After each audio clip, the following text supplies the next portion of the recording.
সকাল থেকে কি এত লেখাপড়া করছো বলো তো? চিঠি লিখছি।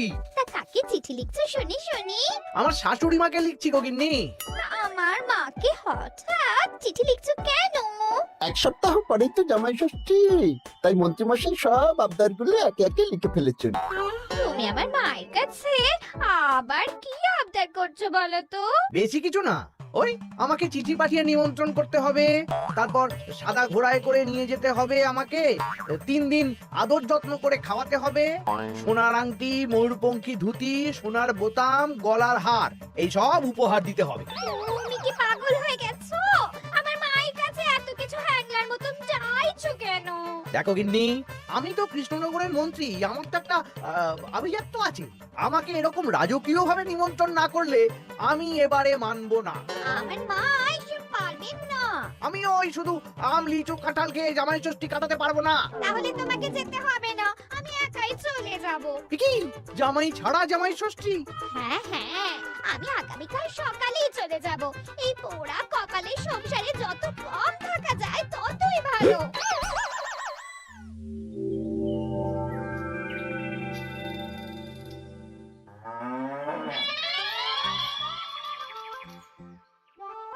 এই চলো চলো চলো চলো।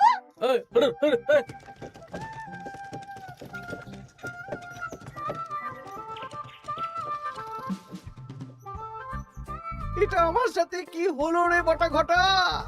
লোভে পাপ আর পাপে চাপ হয়ে গেল।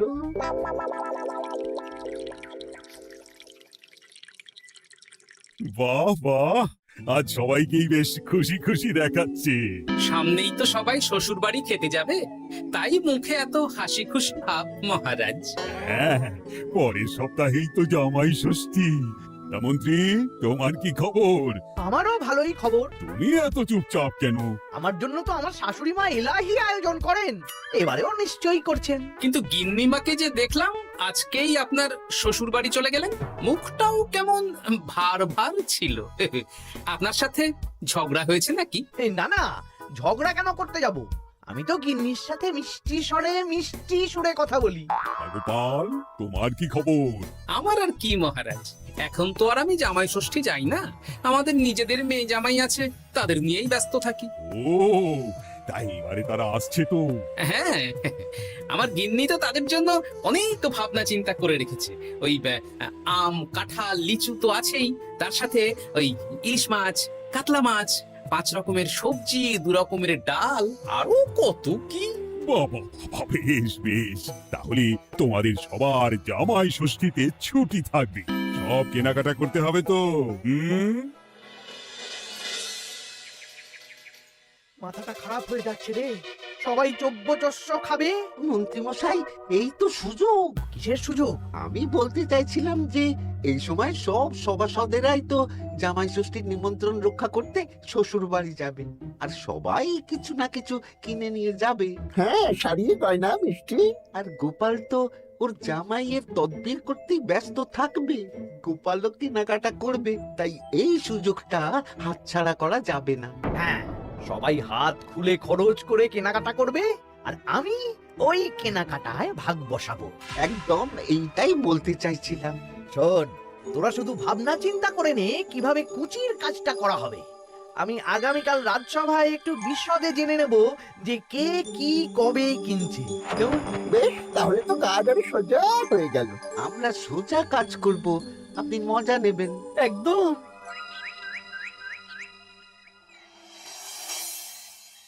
এই কি বলছি শোনো না, মুখ চলছে, কান খোলা, বলে ভালো। আমি আমাদের জামাইয়ের জন্য একটা আংটি আর মেয়ের জন্য একটা নাক ছাবি বায়না করে এসেছি। হ্যাঁ, মানে মানে তুমি আগামীকাল সন্ধ্যাবেলা দাম মিটিয়ে দিয়ে ওগুলো নিয়ে আসবে, কেমন? ওরে বাবারে, কি হলো গো? ষাট ষাট, কি হলো?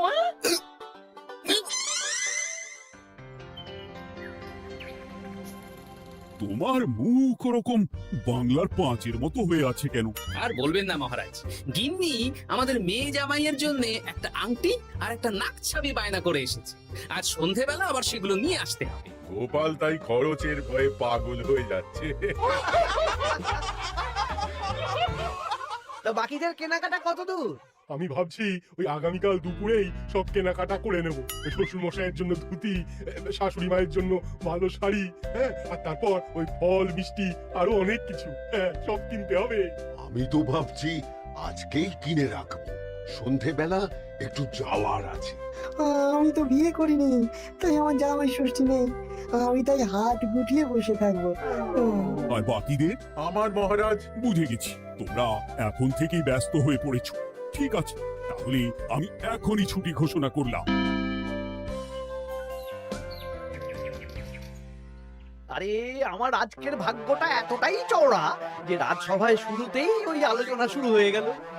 মানে গোপালের মুখ ভার ছিল, নিজেই কারণ বলে দিল যে আজকে সন্ধ্যাবেলা জামাই আর মেয়ের গয়না কিনতে যাবে। আচ্ছা, আর বাকিরা? বাকিদের ব্যাপারও জেনে নিয়েছি। আমি একটা তালিকা বানিয়ে রেখেছি। কিসের তালিকা?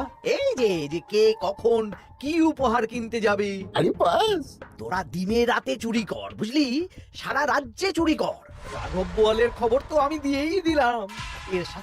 এর সাথে সাধারণ প্রজাদের ঘরেও চুরি করব? একদম। মন্ত্রীমশাই, এবারে হিসেবটা 50-50 হবে তো?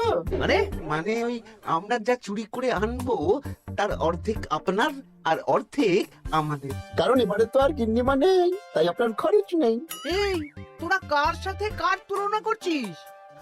আমি এই রাজ্যের মন্ত্রী, তোদের কাজ দিচ্ছি, এটাই তোদের অনেক ভাগ্যের ব্যাপার। হ্যাঁ না, হ্যাঁ, যা পাওয়া যাবে তার 80 ভাগ আমার আর 20 ভাগ তোদের। তোরা দুজনে ওই 10-10 করে নিস, যদি না পোষায় বলে দিস। আরে বাবারে, না না, ঠিক আছে, আপনার শর্তেই রাজি। তোরা চুরি করবি মুখ ঢেকে বা মুখে কালো রং করে, আর গায়ে হাতে তেল মেখে নিবি, ভুলিস না। আচ্ছা মন্ত্রী মশাই, মনে থাকবে। বুঝলে রানী, আমি সব সভাসদদের আজকে থেকেই জামাই ষষ্ঠীর ছুটি দিয়ে দিয়েছি। ভালোই করেছেন। চলুন না, আমরাও আগামীকাল বেরিয়ে পড়ি। হ্যাঁ, তাহলে তো ভালোই হয়। সারা দিন রাত এত কাজের চাপ, এত হিসেব নিকেশ, কয়েকদিন একটু ঘুরে এলে মাথাটা হালকা হবে। তাহলে মহারাজ, আমি এখনই সব গুছিয়ে রাখতে বলছি, কাল সকাল সকাল বেরিয়ে পড়বো। বেশ বেশ, তাই কর, সেটাই ভালো হবে।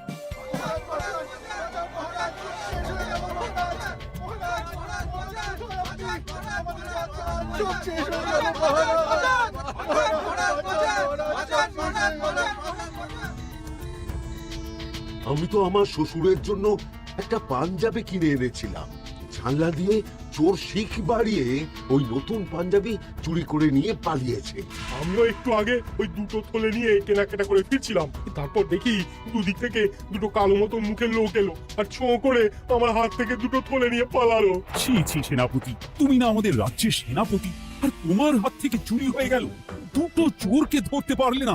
অনেকক্ষণ ছুটে একটা চোরকে ধরে ফেলেছিলাম মহারাজ, কিন্তু ওর হাতে এত তেল মাখানো ছিল যে যেই হাতটা ধরি অমনি পিছলে পালিয়ে যায়।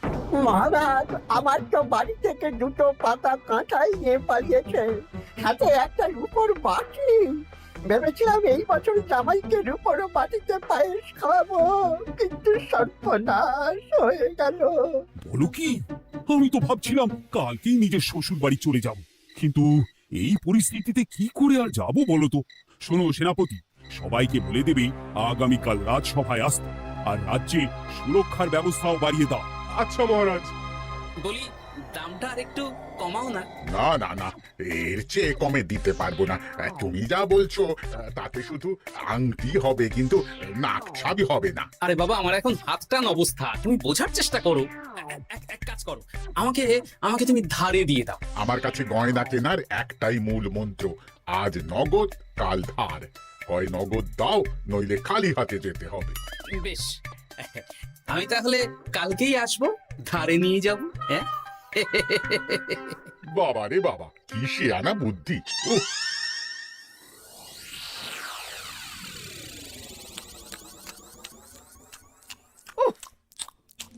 একেই বলে চুরি বিদ্যা বড় বিদ্যা, যদি না পড়ো ধরা। ধরা পড়লেই পড়তে হবে হাতে হাত করা। আজকে সন্ধ্যাবেলা তো গোপালের গয়না কিনতে যাওয়ার কথা ছিল, সেটার কি হলো? ও যা কিপটে, ও বলছে ধারে গয়না দিন। আমি তো সাকরাত দোকানের বাইরে ঠাই দাঁড়িয়েছিলাম, গোপাল খালি হাতে বাড়ি গেল আর আমিও খালি হাতে চলে এলাম। গোপালের চওড়া কপাল। কিন্তু সুযোগ একবার পেলে আমরা হাতছাড়া করব না। হ্যাঁ, তোমাকে যে এত করে বললাম সন্ধেবেলা জামাইয়ের আংটি আর মেয়ের নাক চাবিটা নিয়ে এসো, তা কথা কানে যায়নি নাকি? ও শেখ রাজা দাম চাইলো, তা শুনেই আমার মাথা খারাপ হয়ে গেল। মানেটা কি? শেখরা বলেছে আজ নগদ কাল ধার, তাই আমি কালকে ধারে নিয়ে আসবো। ওহ, তোমাকে নিয়ে আর পারি না। হ্যাঁ, মেলা কথা না বলে খেতে দাও দেখি। দিচ্ছি। তা বলি রাজ্যের খবর কিছু শুনেছো? হ্যাঁ, কি খবর? এই যে আজকে সন্ধ্যাবেলায় অনেক জায়গায় চুরি হয়েছে। হ্যাঁ বলো কি?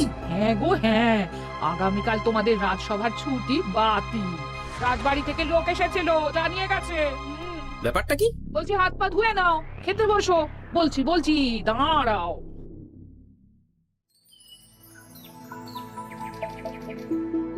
রাজ্যে এতগুলো লোকের বাড়ি থেকে চুরি হয়ে গেল। ভগবানের অশেষ করুণা মহারাজ, আমার বাড়ি থেকে এখনো চুরি হয়নি। হয়নি তো কি হয়েছে, হবে।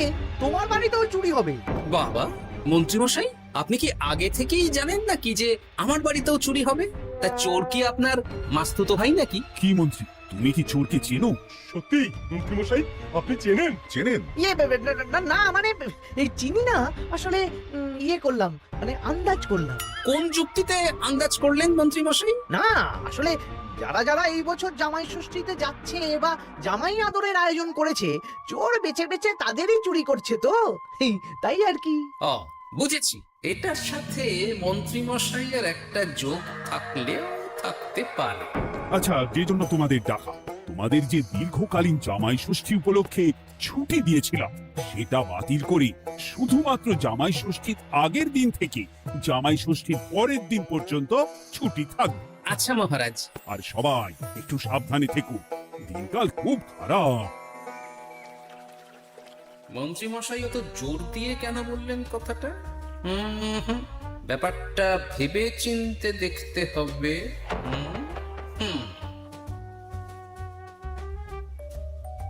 এই তো পুটি, এই পুটি শোন। বলো। বলছি তুই বাড়ি যাচ্ছিস তো? হ্যাঁ গো দাদু। শোন না, তোর বাবাকে একবার দুপুরবেলা আমার সাথে দেখা করতে বলিস তো। আচ্ছা দাদু, ঠিক আছে, আমি বলে দেব। বেশ, এই তাড়াতাড়ি আসতে বলিস, কিন্তু বেশি দেরি যেন না করে। ঠিক আছে গো দাদু, বলে দেব।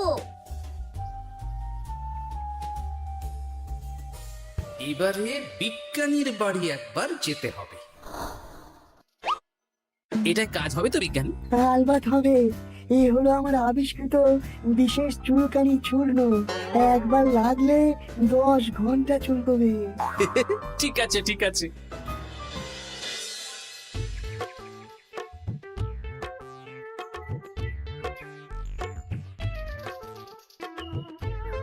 ও গোপাল দাদা, তুমি আমাকে ডেকেছো?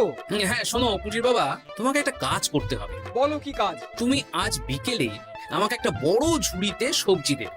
শুধু সবজি না, সবজির সাথে ওই ফল মূল মাছ সবকিছু টাটকা না হলেও চলবে। সেটা আবার কেন? সে পরে বলবো। আচ্ছা গোপাল দাদা।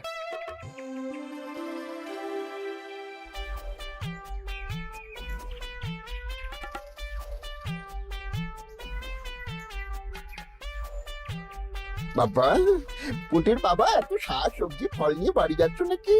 না, গোপাল দাদার বাড়ি যাচ্ছি। জামাই ষষ্ঠীর এলাহি আয়োজন করেছে তো।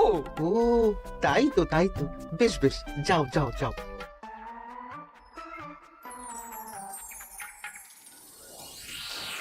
বলিস কি রে?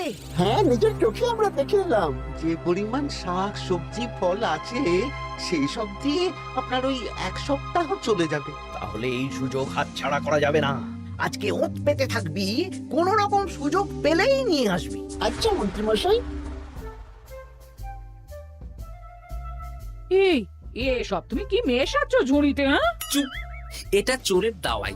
এখন এই ঝুড়ি এখানেই থাকবে। যদি মন্ত্রীর কথা মতন চোর বাবাজি নিলেই ফাঁসবে। যাও, আমার জন্য একটু মুড়ি বাদাম নিয়ে এসো, যাও।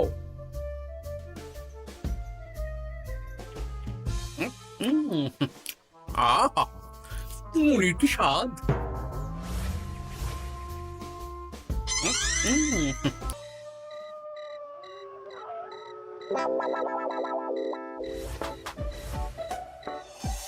এই কটা সবজি ফলগুলো আমাদের জন্য অপেক্ষা করছে। দেখ। এ তো দারুণ সুযোগ। দরজা জানালা ভাঙার শীত কাটার কোনো ব্যাপার নেই। কি তাহলে আর দেরি কেন, চল।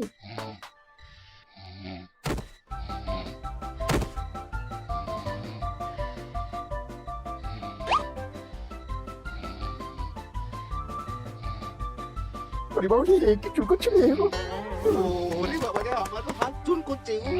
ওরে বাবা রে, কিছু করছিল? ওরে বাবা রে, এই কিরে এই সেরেছে, গোপাল চলে এসেছে। আর পালানোর পথ নেই, এবার আমরা কোথায় যাব? কোথাও যেতে পারবি না, সারা রাত এই উঠোনেই গোল গোল করে ঘুরতে থাক।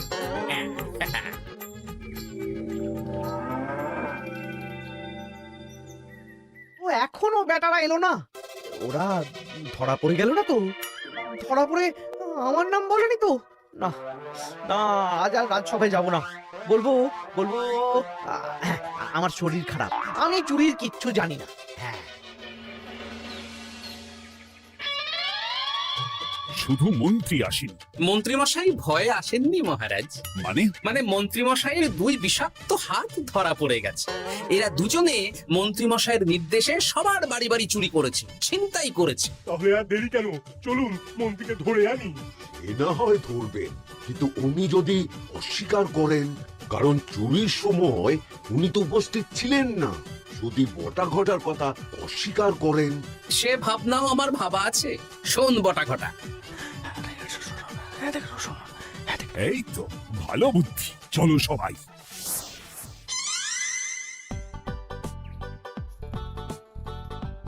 ও মন্ত্রী মশাই, আরে বটার গলা না, দাঁড়া দরজা খুলছি। না না, খবরদার না, এখন দরজা খুলবেন না। আরে কেন, দরজা খুললে কি হবে? বলছি তো খুলবেন না, আমরা এখান থেকেই কথা বলবো। তোদের চিন্তায় আমি পাগল হয়ে যাচ্ছিলাম। তোদের যে গতকাল সন্ধ্যাবেলা গোপালের বাড়িতে চুরি করতে পাঠালাম, সেটার কি হলো?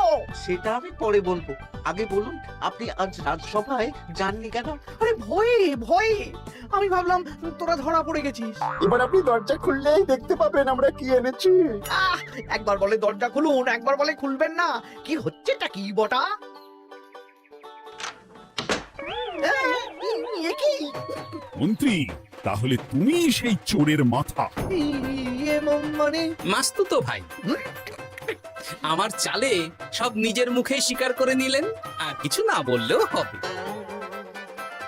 না না না না না না, আরে ওই তো আমার চুরি যাওয়া জিনিস। ওই তো আমার শ্বশুর মশাইয়ের দিলে করা পাঞ্জাবি। সেনাপতি, মন্ত্রীকে আর বটা ঘটাকে কারাগারে নিয়ে গিয়ে আচ্ছা সে ধোলাই দাও। একদম মেরে জামাই আদর করবো, চলুন। আবার ধরা পড়ে গেলাম। এবার সবার ছুটি, যাও যাও, আনন্দ করো, খাও আর খাওয়াও।